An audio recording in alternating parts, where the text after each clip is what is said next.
Iran Israel চলমান যুদ্ধে আমরা মুসলিমরা কোন পক্ষ নিব? কেননা ইরানি মুসলিমদের আকীদা ও আমাদের আকীদার মধ্যে ব্যাপক পার্থক্য রয়েছে। দেখুন, একটা কমন নীতি আমাদের প্রত্যেকেরই জানা থাকা দরকার। সেটা হলো, একজন মুসলমান তিনি সবসময় মাজলুমের পক্ষ অবলম্বন করবেন। যখন দুটি বিবাদমান পক্ষের মধ্যে একটা মাজলুম আর একটা জালিম হবে, তখন সেই ঘটনায় মুসলমানরা সবসময় জুলুমের বিরুদ্ধে অবস্থান নেবেন। এটা হলো কমন নীতি। এমনকি জুলুমের শিকার মানুষটা যদি অমুসলিমও হয়, তারপরেও তার প্রতি মুসলমানের সিম্প্যাথি থাকবে। মুসলমান কখনো জুলুমের সাথে সঙ্গ দিবে না যদি জালেম মুসলমানও হয়। অতএব আপনার সাথে কোনো মাজলুমের যদি আকীদাগত মতপার্থক্য থাকেও, সেই মতপার্থক্য আপন জায়গায় থাকবে, সেটাকে আপনি রাখবেন, এবং বিরোধিতার জায়গাটাও আপন জায়গায় থাকবে। কিন্তু এত সত্ত্বেও যদি সে জুলুমের শিকার হয়, তাহলে আপনি জুলুমের বিরুদ্ধে অবস্থান নেবেন। অন্তত সার্বিকভাবে, সামগ্রিকভাবে আপনি সেটার বিরুদ্ধে অবস্থান নিতে না পারলেও মানসিকভাবে হলেও তার বিরুদ্ধে আপনাকে অবস্থান নিতে হবে। এটা হলো মৌলিক নীতিমালা।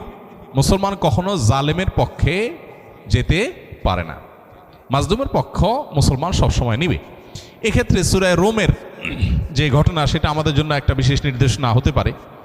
সূরা রোমের শুরুতেই আল্লাহ তাআলা যে বলেছেন, আলিফ লাম মিম গুলিবাতির রোম, এখানে আমরা দেখেছি যে রোমানদের সাথে তখন পারস্যের অগ্নিপূজকদের সাথে যে যুদ্ধ হয়েছে, সেই যুদ্ধে মক্কার মুশরিকরা পারস্যদের, আর মক্কার মুসলমানেরা সাহাবা একরাম তারা রোমানদের সমর্থন করেছেন। কেন?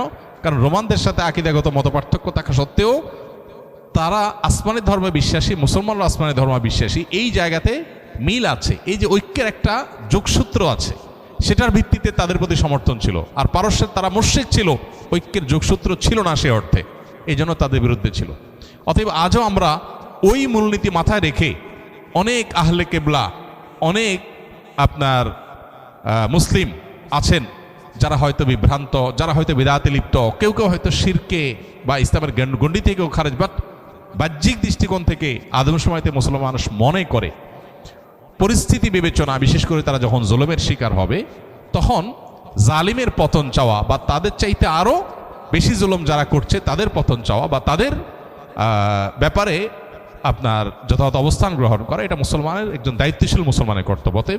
সেই স্ট্যান্ড বা সেই অবস্থানটা আমাদের এক্ষেত্রে হতে পারে। এছাড়া এটা তো ঠিক যে সিরিয়া যুদ্ধে ইরাকে বহু সুন্নিকে তারা হত্যা করেছে, নির্মমভাবে হাজার হাজার লক্ষ লক্ষ সুন্নিকে তারা হত্যা করেছে। মূলত পৃথিবীতে মানুষের পাপের কৃতকর্মের প্রায়শ্চিত্ত মানুষকে করতে হয়। বিশেষ করে জুলুম যদি করে কেউ, তাহলে জীবদ্দশাতেই তার প্রায়শ্চিত্ত করতে হয়, আখিরাতে তো আছেই।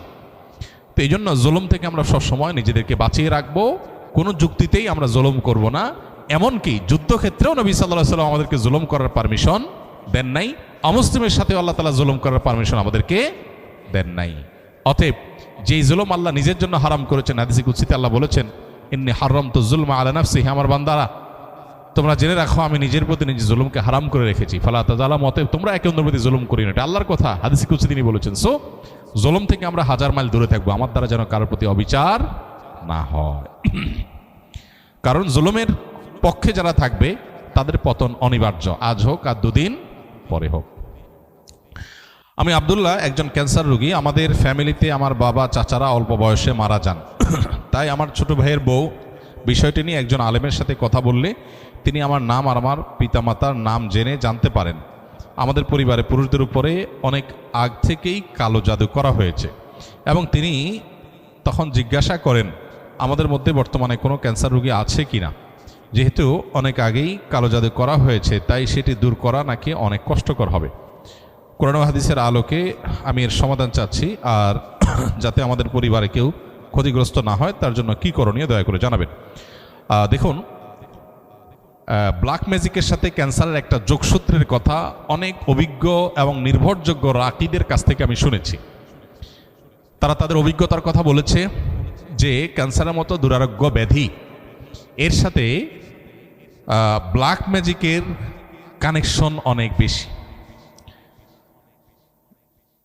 কিন্তু এখানে যেটা বলা হলো যে কোনো ব্যক্তির নাম, পিতার নাম জেনে ওই বংশের সবাই ডায়াগনোসিস করা হচ্ছে, অনেক নির্ভরযোগ্য রাকিদের মতে এটা সঠিক নয়।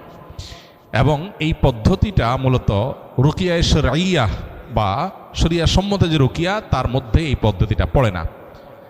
রুকিয়া শরঈয়ার সবচাইতে সহজ এবং স্বাভাবিক পন্থা হলো ডায়াগনোসিসের, যে কোরআনে কারিমের তেলাওয়াত, রুকিয়ার আয়াতগুলোর তেলাওয়াত এবং এ জাতীয় বিষয়াশয়গুলো যখন করা হয় তখন রোগী তার মধ্যে একটা অবস্থার পরিবর্তন হয়, অস্থিরতা আর না হলে প্রশান্ত অনুভব করা, এগুলো দেখে মোটামুটি রাকিরা নিরূপণ করেন যে সে এফেক্টেড কিনা।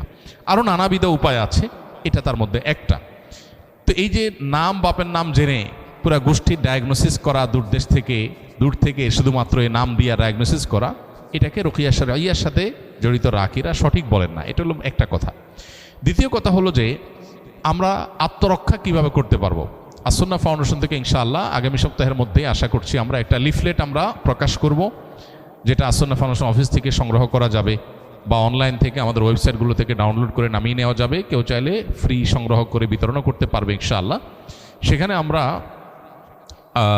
জিন, জাদু ইত্যাদিতে আক্রান্ত মানুষদের সিমটমগুলো কি থাকে সাধারণত সেগুলোকে আমরা একত্র করে দিয়েছি এবং সেখানে ব্ল্যাক ম্যাজিক এবং দুষ্ট জিন, বদনজর এগুলোর আক্রমণ থেকে, এগুলোর উপদ্রব থেকে নিজেদেরকে সেফ বা নিরাপদ রাখার উপায় কি, কোরআন হাদিসের আলোকে অনেকগুলো গাইডলাইন সেখানে দেওয়া আছে। এগুলো আমরা মেনে চললে আশা করা যায় আল্লাহ তাআলা আমাদেরকে হেফাজত করবেন। এর ভিতরে মোস্ট কমন হলো সকাল সন্ধ্যার দোয়া এবং জিকির, এটা যাতে কোনো অবস্থাতে মিস না হয়। বিশেষ করে সকাল সন্ধ্যা দোয়া জিকিরের মধ্যে রক্ষা কবচ যে দোয়া জিকিরগুলো আছে এগুলো কিন্তু খুবই গুরুত্বপূর্ণ।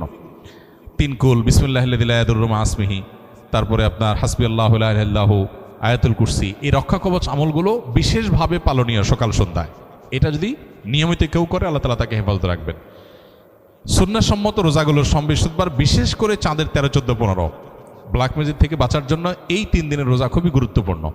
রোজা এখন ডাক্তাররাও রাখতে বলে স্বাস্থ্যের জন্য ভালো, নবী সাল্লাল্লাহু আলাইহি ওয়াসাল্লাম বহু আগে বলে গেছেন। এখন সেটার নানা স্বাস্থ্যগত উপকারী দিকও আমরা জানতে পারছি।